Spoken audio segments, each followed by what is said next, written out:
ओम सहना भवतु सहनो भुनक्तु सह वीर्यं करवावहे तेजस्विनावधीतमस्तु मा विद्विषावहे। ओम शान्ति शान्ति शान्ति। नमस्कार अनि स्वागत छ आर्ष विज्ञान अध्यात्म केन्द्रको युट्युब च्यानल मार्फत आज पनि म विष्णुदेव यहाँहरु समक्ष उपस्थित भइसकेको छु। सदा चाहिँ आज पनि श्री स्वस्थानी भगवतीको आराधना पुकार प्रार्थना हामी गर्नेछौं र आज सप्तम अध्यायबाट कथा प्रसंग म प्रारम्भ गर्न गइरहेको छु र त्यो पूर्व आउनुस् सबैजना चन्दन अक्षता पुष्प हातमा लिएर भगवती माता स्वस्थानीको मंगल उद्गान गरौं, प्रार्थना गरौं र त्यो सँगसँगै अनि हामी कथालाई प्रारम्भ गर्नेछौं, श्रवण गर्नेछौं। ओम यं ब्रह्मा वरुणेन्द्र रुद्रमरुतस्तुन्वन्ति दिव्यैस्तवैर् वेदैः शाङ्गपदक्रमोपनिषदैर्गायन्ति यं सामगाः ध्यानावस्थित तद्गतेन मनसा पश्यन्ति यं योगिनो यस्यान्तं न विदुः सुरासुरगणा देवाय तस्मै नमः। श्रीमच्चन्दनचर्चितोज्ज्वलवपुः शुक्लाम्बरा मल्लिका मालालङ्कृतकुण्डला प्रविलसन् मुक्तावली शोभिता सर्वज्ञाननिदान पुस्तकधरा रुद्राक्षमालाकरा वाग्देवी वनदाम्बुजे वसतु मे त्रैलोक्यमाता चिरं मुखं करोति वाचालं पंगुं लङ्घयते गिरिं यत्कृपातमहं वन्दे परमानन्दमाधवम्।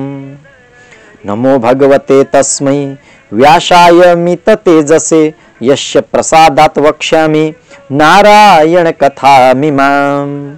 नारायणं नमस्कृत्य नरं चैव नरोत्तमं देवीं सरस्वतीं व्यासं ततो जय उदीरयेत्। साष्टांगं नमनं कृत्वा स्वस्थानीं परमेश्वरीं कथां सुधोपमां देव्याः श्रुत्वाभीष्ट फलं लभेत्। श्री स्वस्थानी परमेश्वरीयै नमो नमः।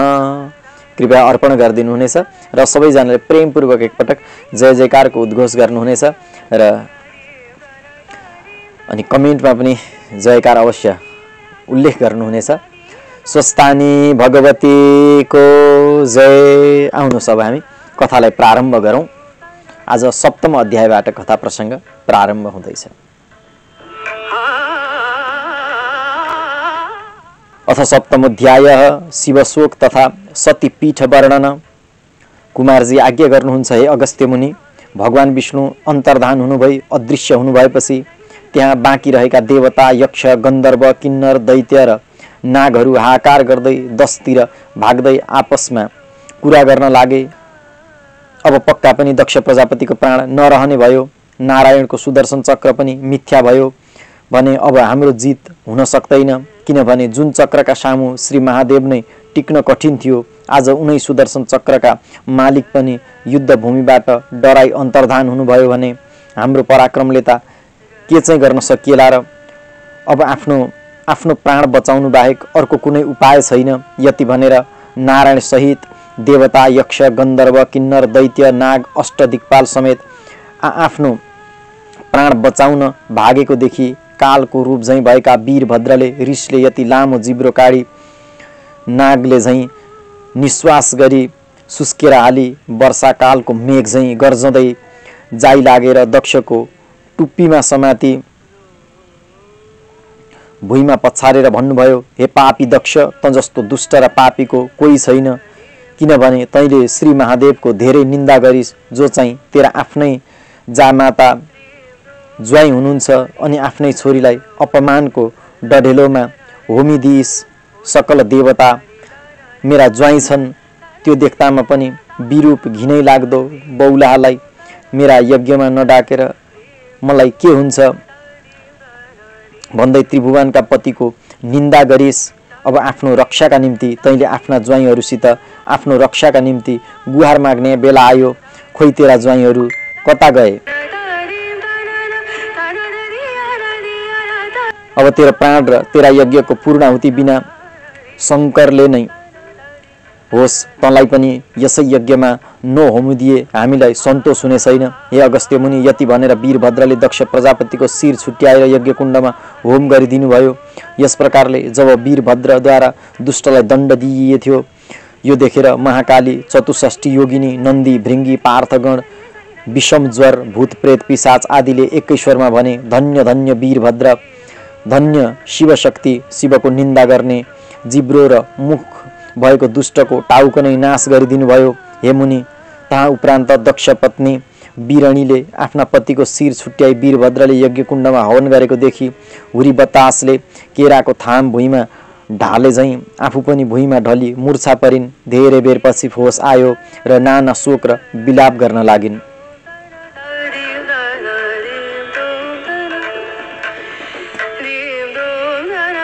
हे नाथ, हे स्वामी, मलाई यो अवस्थामा पारी मलाई अनाथ बनाइर हजुर कहाँ गइबक्स्यो? हामीद्वारा गरिने अश्वमेध यज्ञमा जगदीश्वर महादेवको आह्वान नभएको हुँदा यो विपत्ति आइलागेको हो हे स्वामी। उहाँलाई नडाक्न हामीले नजानेकोले अनि अहङ्कार र अज्ञानले छोपिएका मूर्ख बुद्धिले शिवजीको निन्दा गरेको हुँदा आज यो गति भयो हे स्वामी। अब मेरो सहारा कोही छैन। यस्तै नाना तरहका विलाप गर्दै वीरभद्रका सामुमा गएर बिरणी बिन्ती गर्न लागिन्।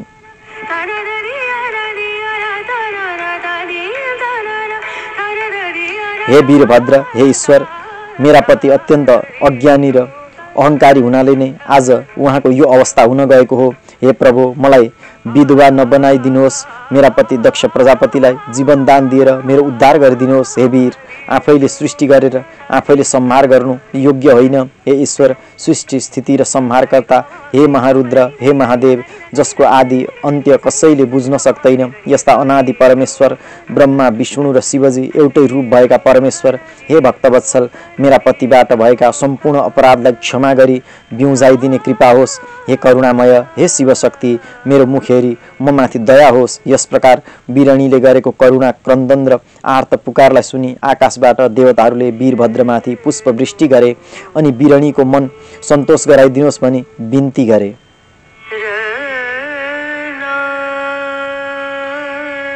इन्द्रादि देवताको निवेदन र सतीदेवीको माताले अति शोक गरेको देख्दा वीरभद्रको छाती करुणाले भरियो। उहाँले बिरणीका मुखतिर हेरेर भन्नुभयो, हे बिरणी, तिम्रो अवस्था देखेर म पनि अति दुखी छु। तिमीले आफ्नो विरह व्यथा कहँदा र मेरो स्तुति गरेको सुन्दा मलाई तिमीप्रति ठुलो दया जाग्यो। अब म तिमीलाई पतिको वर दिन्छु, तर दक्षको शिर यज्ञमा हवन गरिसकेकोले यज्ञमा बलिदान दिएको बोकाको टाउको जोडेर तिम्रा पतिलाई बिउजाइदिनेछु। दक्षले जगदीश्वरलाई पशु सरह भएर निन्दा गरेको हुनाले त्यस्ता मानव पशुलाई पशुकै टाउको जोडिदिएर पशुकै आकृति बनाइदिनु योग्य हुन्छ। वीरभद्रका यी कुरा सुनेर बिरणीले हात जोडेर हवस् भनिन् र वीरभद्रले बोकाको टाउको ल्याई पछिल्तिर मुख फर्काई जोडेर दक्ष प्रजापतिलाई बिउजाइदिनु भयो। आफ्ना पतिलाई बोकाको शिर भएर बिउजिएको देखि आफ्ना कर्मलाई सम्झिएर बिरणीले सन्तोष मानिन् अनि बोकाको मुख भएका पतिसँग भएर महाकाली र वीरभद्रलाई साष्टाङ्ग दण्डवत प्रणाम गरी छागमुख पतिसित आफ्ना घर गइन्।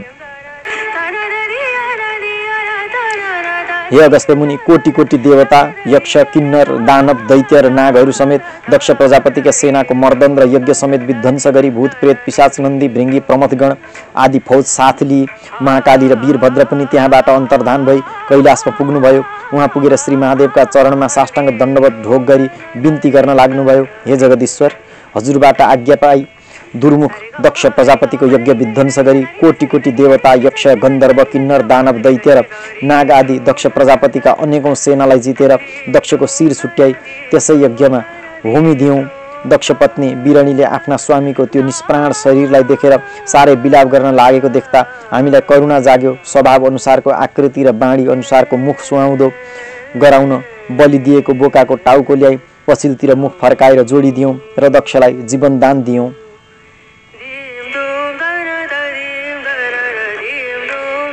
यी कुरा सुनेपछि सन्तोष भएर महादेवले भन्नुभयो, हे महाकाली, हे वीरभद्र, तिमीहरूदेखि म प्रसन्न भएँ। यति भनी श्री महादेवले ती दुवैलाई आफूमा लीन गराउनुभयो। हे अगस्त्य मुनि, तहाँ उपरान्त श्री महादेवले सतीदेवीलाई सम्झी दक्ष प्रजापतिले यज्ञ गरेका ठाउँमा पुगेर यज्ञकुण्डभित्र निष्प्राण रहेकी सतीदेवीलाई देखि बलिन्द्र धारा आँसु खसाली, हे प्रिय, कैलाश नै शून्य गराई मलाई छोडी कहाँ गयौ भनेर नाना प्रकारका विलाप गरी हावाले रुख ढाले झैँ पृथ्वीमा ढली अचेत हुनुभयो। केही बेरपछि होस आयो र फेरि अनेकौं विलाप गर्न लाग्नुभयो। हे प्राण प्यारी, हे सती देवी, अब म एक्लो भएर बाँच्नु व्यर्थ छ। मलाई एकैछिन पनि नछोडी मेरै मुखतिर हेरी मैले सुनाएका कथा पुराण र तिनका महिमाहरूमा भुलिरहन्थ्यौ। अबदेखि त्यस्ता कथा र महिमाहरू मैले कसलाई सुनाउनु? कसले सुनिदिला? हे सती देवी, यो यज्ञ तिम्रै बाबाको हो, यो भूमि पनि तिम्रै जन्मथलो हो, यो घर पनि तिम्रै माइती घर हो। तर पनि बिहे गरेर घर पठाइएकी छोरीले नडाके नबोलाएसम्म मन जिती माइत जानु ठिक होइन। हे प्रिय, यसरी तिम्रो अवश्य अपमान हुनेछ भन्ने ठानेर मैले नजाऊ भनेकै थिएँ। मैले भनेका वचन मानिनौ र तिम्रो यो अवस्था भयो। हे प्रिय, अब मैले तिम्रो हँसाई बोली कहाँ देख्न र सुन्न पाउँला? यसो भन्दै मुड्कीले छातीमा हानी मोतीका दाना झैँ आँसुका ढिक्का बहाई फेरि बिलौना गर्न लाग्नुभयो। हे प्यारी, मलाई मनपर्ने खानेकुरा विष, भाङ, धतुरो र गाँजा आदि मेरा स्वामीले खानेकुरा भनी हित भावले राम्रो जगेर्ना गरी राखिदिन्थ्यौ। अब त्यसरी कसले राखिदेला? म कतै बाहिरतिर गएर आइपुग्न साथ हत्तपत्त कमण्डलुमा जल लिएर हात पाउ धोइदिन बाहिर निस्कन्थ्यौ। भरेदेखि कसले त्यसो गर्ला? हे प्रिय, म एक्लो भएँ, तिमी बिना मेरो चित्त कसरी थामिएला? इत्यादि वेदना व्यथा पोख्न थाल्नुभयो। यसरी नाना विलाप गरेर सतीदेवीका प्राण रहित देहलाई अत्यन्त माया गर्दै आफ्ना पीठमा बोकी, हे सती, अब मैले तिमीलाई हाँसेको बोलेको कहिले देख्न सुन्न पाउनु भनी बेहोस जस्तो भएर पृथ्वीमा जहाँ तहाँ भ्रमण गर्न लाग्नुभयो। सतीदेवीको प्राणरहित शरीरलाई श्री महादेवका पीठमा बोकिएको हुँदा गल्नु र दुर्गन्ध आउनु केही पनि भएन। केवल निद्रामा नै रहे जस्ती भएर सतीदेवीको शरीर रह्यो। सतीको निष्प्राण देह बोकी बेहोस भएर हिँड्नुभएका महादेवलाई देखि चराचर जगतका सम्पूर्ण प्राणीहरूका आँखाबाट शोकाश्रु झरे।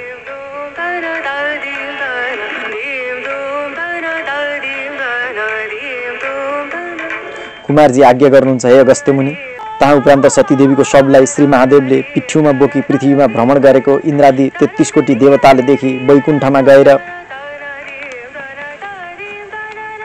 भगवान विष्णुसित बिन्ती गरे, हे परब्रह्म, हजुर र महादेव नभए यो विश्व ब्रह्माण्डको कोबाट रक्षा होला?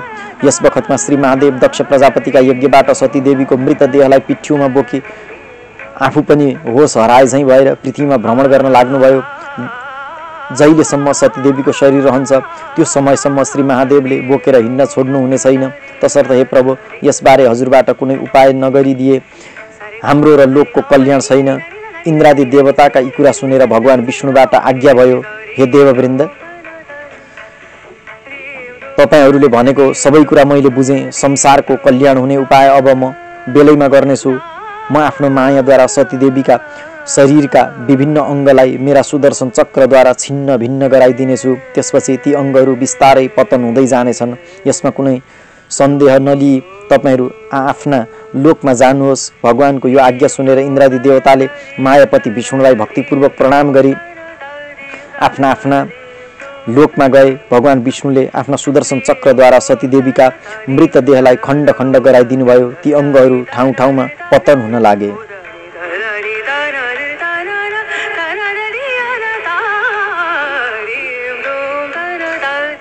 यसरी जहाँ जहाँ सतीदेवीका अङ्ग पतन हुँदै गए तहाँ तहाँ एक एक पीठ उत्पत्ति हुन गए। प्रत्येक पीठमा पितामह ब्रह्माले स्वयम्भू लिङ्ग उत्पत्ति गराउनु भयो। प्रत्येक पीठमा देवी योगिनी र महादेवका स्वरूप पनि रहन गए। अर्थात् जहाँ जहाँ शक्तिपीठ छन् त्यहाँ त्यहाँ शिवको पनि वास छ। देवी स्थान वा देवी मन्दिर भएका ठाउँमा शिवालय वा शिव मन्दिर रहेका छन्। भगवान शिवले सतीदेवीका देहलाई बोकेर जाँदा जाँदै नेपाल खण्डमा पुग्नुभयो, जहाँ सतीदेवीको गुह्य पतन हुन गयो। त्यो पीठको नाम नेपाल, देवीको नाम गुह्येश्वरी, योगिनीको नाम चन्द्रघण्टा रह्यो। त्यहाँ सिद्धेश्वर महादेव उत्पन्न भई शक्तिसहित शिवशक्ति स्वरूपले रहनुभयो। त्यो पुण्यभूमिमा इन्द्रादि देवता आई तपस्या गरे। प्रसन्न भएकी गुह्येश्वरी देवीले सत्य, त्रेता, द्वापर र कलियुगमा 33 कोटी देवताका नामले प्रसिद्ध हुन पाउनेछौ भनी इन्द्रादि देवतालाई वरदान दिनुभयो।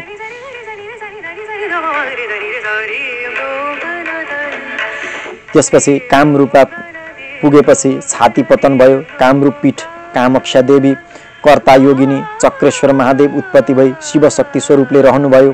त्यो पुण्यभूमिमा यक्ष गण आई तपस्या गरे। ईश्वरी कामक्षा देवी प्रसन्न भई यक्षले रोजेको स्वर्ग मर्त्य र पाताल तीनै लोकमा यक्ष गणका नामले प्रख्यात हुन सक्नेछौ भनी वरदान दिनुभयो। त्यसपछि वाराणसीमा पुग्नुभयो, जहाँ पुग्दा सतीदेवीको शिरोभाग पतन भयो। काशीपीठ विशालाक्षी देवी सङ्कटा योगिनी विश्वेश्वर महादेव उत्पत्ति भई शिवशक्ति स्वरूपले रहनुभयो।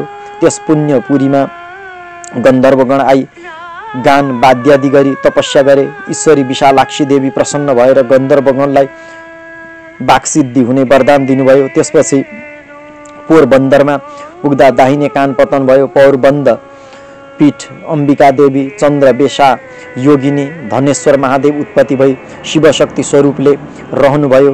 त्यो सिद्ध भूमिमा देवगणलाई जित्न सकौँ भनी दैत्यगण आई तपस्या गरे। ईश्वरी अम्बिका देवी प्रसन्न भएर तथास्तु भनी वरदान दिनुभयो।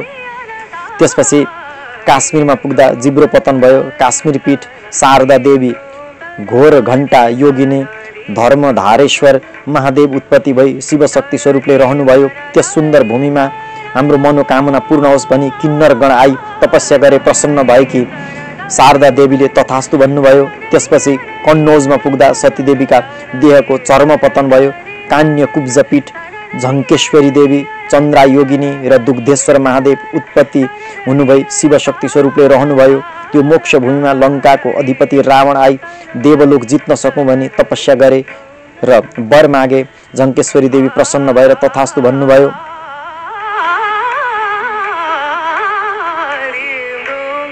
त्यसपछि श्री महादेव सतीदेवीको शरीर बोकी पूर्णगिरीमा पुग्नुभयो। त्यहाँ सतीदेवीको बायाँ आँखो पतन भयो। पूर्णगिरी पीठ पूर्णादेवी कपाल कुण्डला योगिनी चन्द्रशेखर महादेव उत्पत्ति भई शिवशक्ति स्वरूपले रहनुभयो। त्यस उमङ्ग र हर्षभूमिमा गन्धर्वगण आई नृत्य र गायन आदि गरेर इन्द्रका अगाडि कहिल्यै नझुक्ने वरदान मागे। सन्तुष्ट भएकी पूर्णादेवीले तथास्तु भन्नुभयो। श्री महादेव त्यहाँबाट चामुण्डा चलमा पुग्नुभयो।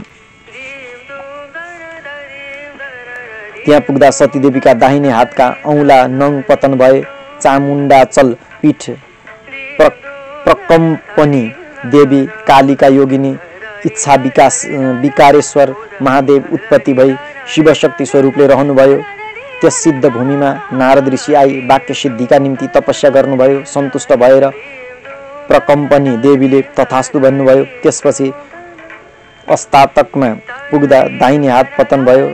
अस्तातक पीठ कर्तेश्वरी देवी एकाक्षी योगिनी निद्रापतीश्वर महादेव उत्पत्ति हुनुभई शिवशक्ति स्वरूपले रहनुभयो। त्यस मोक्ष भूमिमा राधिका गण आई सधैँभरि श्रीकृष्ण हाम्रा दाहिना हुन् भनी तपस्या गरे।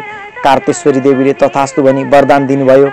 त्यहाँपछि श्री महादेव सतीदेवीको शरीरलाई बोकी एका वीरमा पुगेपछि सतीदेवीका दायाँ पट्टिका नङ पतन भए। एका वीर पीठ सिद्धेश्वरी देवी सिद्ध योगिनी दधीश्वर महादेव उत्पत्ति भई शिवशक्ति स्वरूपले रहनुभयो। त्यस रत्न भूमिमा कर्णवीर आदि शमशान आई तपस्या गरे। ईश्वरी सिद्धेश्वरी प्रसन्न भई मृतकहरूको दाह गर्न सके भने वरदान दिनुभयो।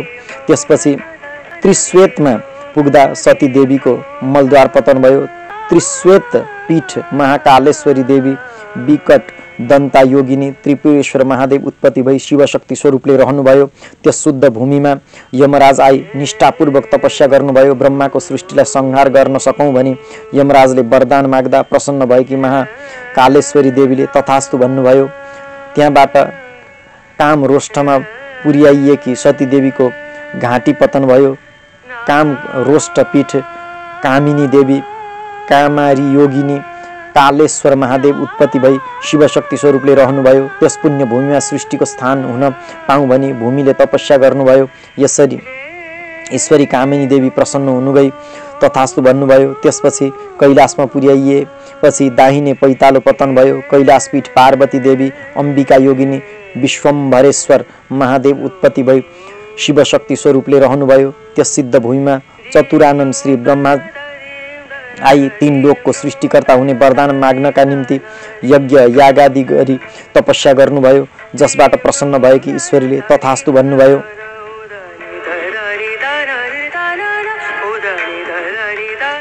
त्यहाँपछि भृगु क्षेत्रमा पुग्दा माथिल्लापट्टिका दाँत पतन भए। भृगुपीठ मीनाक्षी देवी वज्र देवी योगिनी सत्येश्वर महादेव उत्पत्ति हुन गई शिवशक्ति स्वरूपले रहनुभयो। त्यस पुण्य भूमिमा धर्मदत्त नाम गरेका राजा आई योग मार्गले तपस्या गर्नुभयो। ईश्वरी मीनाक्षी देवी प्रसन्न भई तिमीलाई कसैले पनि जित्न नसकुन्, तिम्रो योगाभ्यास सफल होस् भनी वरदान दिनुभयो। त्यहाँबाट केदारमा पुग्दा बायाँ हात पतन भयो। केदार पीठ केदारेश्वरी देवी मुण्डा योगिनी कोटेश्वर महादेव उत्पत्ति भई शिवशक्ति स्वरूपले रहनुभयो। त्यस पुण्य भूमिमा एकादश रुद्र आई एकादश रुद्रको समान एउटै तेज प्राप्त गर्नका निमित्त तपस्या गरे। ईश्वरी केदारेश्वरी प्रसन्न भएर तथास्तु भन्नुभयो। त्यसपछि चन्द्रपुर पुग्दा दायाँ आँखो पतन भयो। चन्द्रपुर पीठ सिद्ध काली देवी सिद्धि योगिनी प्रकाशेश्वर महादेव उत्पत्ति हुन गई शिवशक्ति स्वरूपले रहनुभयो। त्यस सिद्ध भूमिमा 10 दिक्पाल आई हाम्रो आफ्नो आफ्नो दिक् स्थिति स्थिर होस् भन्ने आशय लिई तपस्या गरे। ईश्वरी सिद्ध काली प्रसन्न भएर तथास्तु भन्नुभयो। त्यहाँबाट स्त्रीमा पुग्दा तालु पतन भयो। स्त्रीपीठ भद्राक्षी देवी भद्रा योगिनी कमलेश्वर महादेव उत्पत्ति भई शिवशक्ति स्वरूपले रहनुभयो।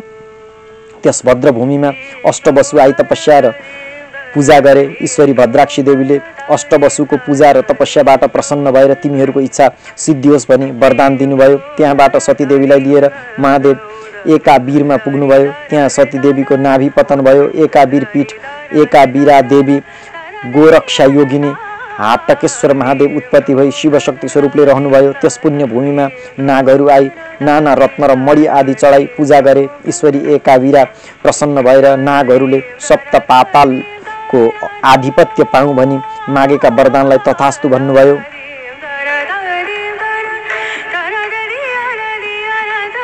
त्यसपछि जालन्धरमा पुग्दा तल्लो ओठ पतन भयो। जालन्धर पीठ जालपा देवी ज्वालामुखी योगिनी पिशाचेश्वर महादेव उत्पत्ति भई शिवशक्ति स्वरूपले रहनुभयो। त्यस पुण्य भूमिमा कामधेनु गाई आएर नित्य दूधका धारा चढाई तपस्या गर्नुभयो। देवी प्रसन्न भएर वर माग भन्नुभयो र कामधेनुले आफ्नो दूध र मलमूत्र पवित्र हुन् भनी वर माग्दा ईश्वरी जालपा देवीले तथास्तु भन्नुभयो।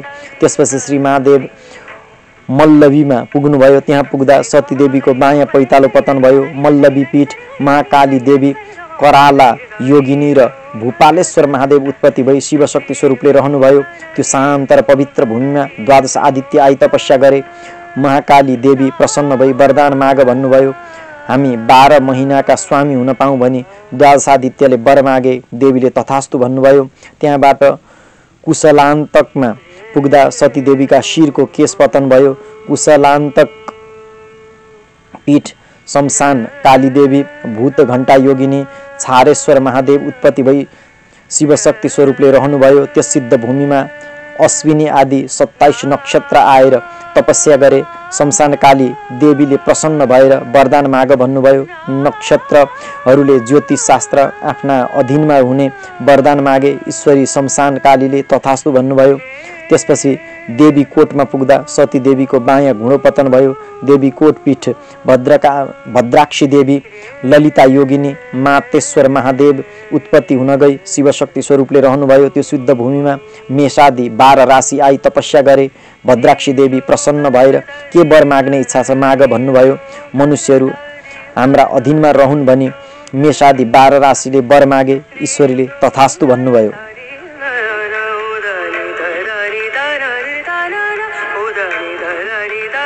त्यसपछि गोकर्णमा पुग्दा बायाँ कान पतन भयो। गोकर्ण पीठ भैरवी देवी एक जङ्घा योगिनी यज्ञेश्वर महादेव उत्पत्ति भई शिवशक्ति स्वरूपले रहनुभयो।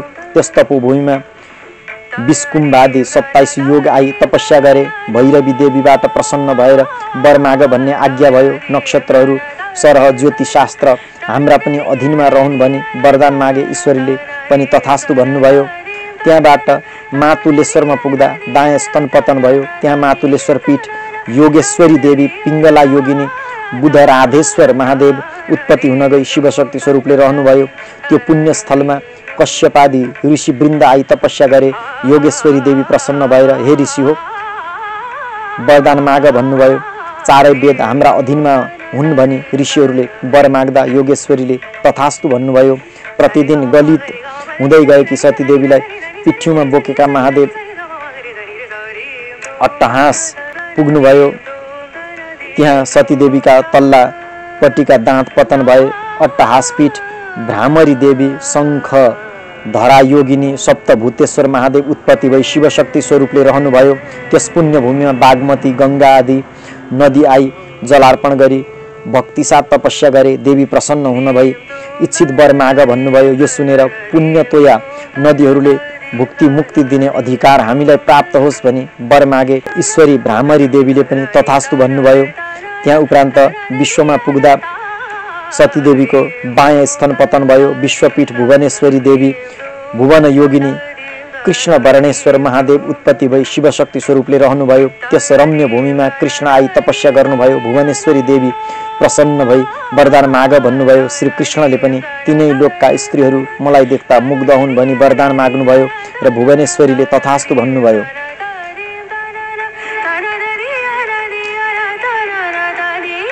हे अगस्त्य मुनि, अहिलेसम्म मैले 26 पीठको वर्णन गरेँ। अब 27औं पीठदेखि उताको वर्णन गर्छु। एक चित्त भएर सुन्नुहोला।